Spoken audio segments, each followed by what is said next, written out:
Welcome. आज हम लोग देखेंगे काल। काल का भेद 3 होता है। काल जिसे आप लोग हिंदी में काल कहते हैं, इंग्लिश में टेंस। अब हिंदी में आज हम लोग देखें क्योंकि हिंदी पढ़ रहे हैं। काल का भेद होता है 3। भूतकाल बीते हुए समय का बोध कराती है।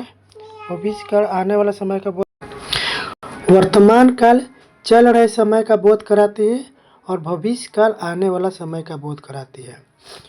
चलिए, भूतकाल का भेद होता है 6। ऐसा इंग्लिश में पढ़ते हैं पास्ट इंडेफिनिट टेंस का, पास्ट टेंस का भेद है 4, लेकिन हिंदी में होता है 6। भूतकाल का भेद देखते हैं। भूतकाल होता है समान भूतकाल, अपूर्ण भूतकाल, पूर्ण भूतकाल, आसान भूतकाल, संदिग्ध भूतकाल और हेतु मत भूतकाल। अब ये लोग अब ये सब याद कैसे होगा, देखिए आप जल्दी याद करते हैं। समान भूतकाल, अपूर्ण भूतकाल, अपूर्ण भूतकाल, ये 3 गो अब जानते आसान है। ये तीनों कितने आसान है। आसान भूतकाल, फिर संदेह नहीं, संदिग्ध भूतकाल, हेतु मत भूतकाल, 6 हो गया। फिर वह समान भूतकाल, अपूर्ण भूतकाल, पूर्ण भूतकाल, आसान भूतकाल, संदिग्ध भूतकाल, हेतु मत भूतकाल। अब इन लोगों का हम लोग देखेंगे पाठ। पूर्ण भूतकाल। पूर्ण भूतकाल जहाँ क्रिया समाप्ति के साथ कार्य का काफ़ी समय पहले समाप्त होना ही पूर्ण भूतकाल कहता है। मतलब समझिए, पूर्ण मतलब पूरा होना, भूतकाल मतलब पास्ट, मतलब कोई कार्य पहले ही समाप्त हो चुका है, उसी के लिए हम पूर्ण भूतकाल का प्रयोग करते हैं। पूर्ण भूतकाल का पहचान क्या है? ता है, ती, ता, थी, ते अगर सेंटेंस का अंत में मिले, ये पूर्ण भूतकाल कहलाता है। जैसे उदाहरण देखिए, राम ने रावण मारा था, ये काफ़ी समय पहले मारा था। श्यामा ने अखबार पढ़ा था, यह भी बीते हुए बात का पूर्ण कर रहा है, पूर्ण हो चुका है। मोहिनी ने मोहित से प्यार किया था। राधा खाना खा चुकी थी, ये पूर्ण भूतकाल है। इसलिए अब संदिग्ध भूतकाल। संदिग्ध भूतकाल किसे कहते हैं? क्रिया स्पष्ट रूप से पता चलती है कि बीते हुए समय क्या ही है तथा उसके कार्य में संदेह बना रहना ही संदिग्ध भूतकाल कहलाता है। संदिग्ध भूतकाल मतलब संदेह बना रहा, कोई भी कार्य होगा कि नहीं होगा। इसके लिए पहचान के लिए लास्ट में आ होगा, ई होगी, ए होंगे। संदिग्ध भूतकाल की पहचान जैसे मोहिनी घर पहुंची होगी, अब पता नहीं कि पहुंची होगी कि नहीं पहुंची होगी। मोहित खाना खा चुका होगा, रघुवीर मैच खेलने गया होगा, शिल्पी पढ़ चुकी होगी, मीरा खाना बना चुकी होगी। ये सब संदिग्ध भूतकाल का उदाहरण है। अब हम लोग देखेंगे 3 टॉपिक यहाँ से। अपूर्ण भूतकाल, क्रिया बीते हुए समय का ही है पर उसमें कार्य की समाप्ति का पता न चलना ही अपूर्ण भूतकाल कहलाता है। क्रिया के अंत में रहा था, रही थी, रहे थे, अपूर्ण भूतकाल कहलाता है। हेतु मत भूतकाल, एक क्रिया का ना होना दूसरी क्रिया कारण बन जाती है, उसे हेतु मत भूतकाल कहते हैं। समान भूतकाल, एक क्रिया के साथ समय का बोध हो उसे समान भूतकाल कहते हैं। इसका अब तीनों का उदाहरण हम लोग देखते हैं। जैसे रोहन घर जा रहा था, अपूर्ण भूतकाल का उदाहरण है। सीमा खाना बना रही थी, हम लोग इसे पहचाने कैसे? देखो, राष्ट्र में रहा थी, रही थी, रहा था, ये होगा अपूर्ण भूतकाल। अब समान भूतकाल, एक क्रिया का समाप्त होना ही समान भूतकाल का। जैसे मोहन घर आया, राधा घर गई, रावण ने राम को मारा, हो गया। अब देखो पूर्ण भूतकाल का था, थी, थे, मोहन घर आया था, राधा घर से आई थी, यही डिफरेंस समझना। देखो इसमें आया है, इसमें आया था, वही पहचानना है। अब अगर था रहे तो पूर्ण भूतकाल और सिर्फ आया एक क्रिया ही रहे तो समान भूतकाल। अब हेतु भूतकाल का उदाहरण देते हैं। मोहिनी घर आती तो मैं अवश्य आता, यहाँ एक क्रिया का कार्य होना दूसरी क्रिया कारण बन जाते हैं। मोहिनी गाना गाती तो मैं नृत्य करता, वर्षा होती तो फसल नहीं उगती, अगर वर्षा होती तो फसल नहीं सूखती, यानी कि वर्षा नहीं हुआ इसीलिए फसल सूख गया। एक क्रिया करना होना दूसरी क्रिया कारण बन जाते हैं, उसे हम हेतु मत भूतकाल कहते हैं। अब आसान भूतकाल को आराम से इजी समझते हैं। देखो मान लो आसान करके कहते हैं अभी अभी आया है, जिस सेंटेंस में अभी अभी मिल जाए वो आसान भूतकाल है। इसका पहचान आ है, ई है, ए है, इससे भी ना तो वेरी इंपॉर्टेंट अभी अभी। इस समय समाप्ति के साथ कार्य का अभी अभी समाप्त होना ही आसान भूतकाल कहलाता है।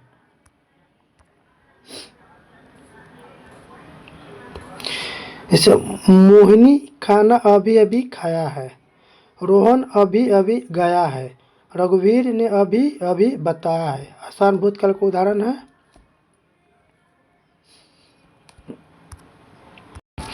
अब हम लोग भूतकाल पढ़ लिए। भूतकाल के कितने भेद है? 6। कौन कौन? समान भूतकाल, अपूर्ण भूतकाल, पूर्ण भूतकाल, आसान भूतकाल, संदिग्ध भूतकाल और एक हेतु मद भूतकाल। अब वर्तमान काल का 5 भेद है। वर्तमान काल के 5 भेद को समान वर्तमान, अपूर्ण वर्तमान, पूर्ण वर्तमान, संदिग्ध वर्तमान, असंभव वर्तमान। अब इनका हम लोग देखेंगे डिफिनेशन। अब समान वर्तमान जिसके अंत में ता है, ती है, ते है यदि सहायक क्रिया आती है उसे हम समान वर्तमान कहते हैं।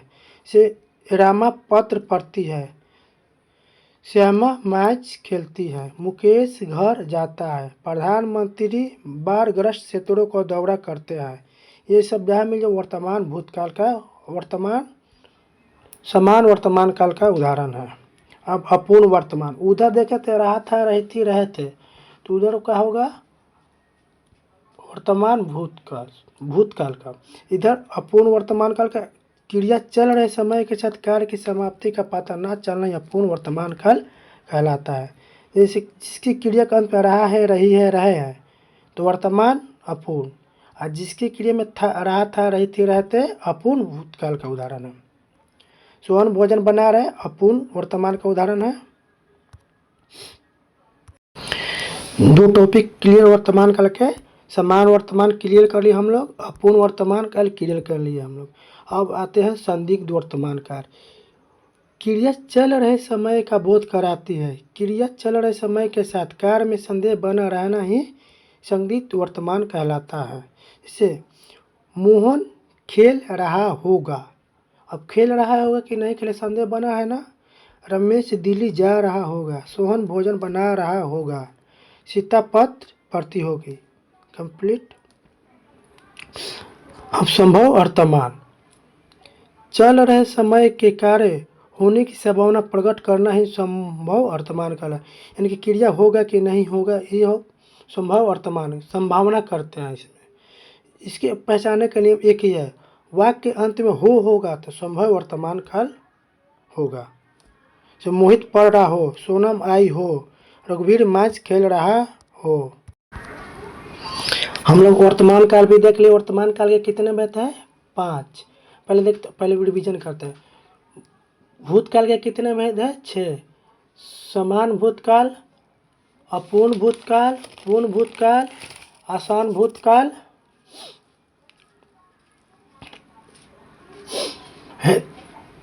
संदिग्ध भूतकाल, हेतु मद भूतकाल। और भविष्य वर्तमान काल का भाग कितने? 5।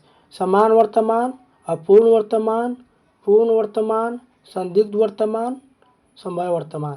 अब हम लोग देखते हैं भविष्य काल। भविष्य काल के कितने भेद हैं? 3। कौन कौन?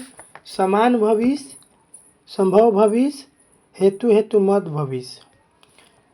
सबसे पहले हेतु मद भविष्य को देखते हैं। क्रिया किसी दूसरी क्रिया पर,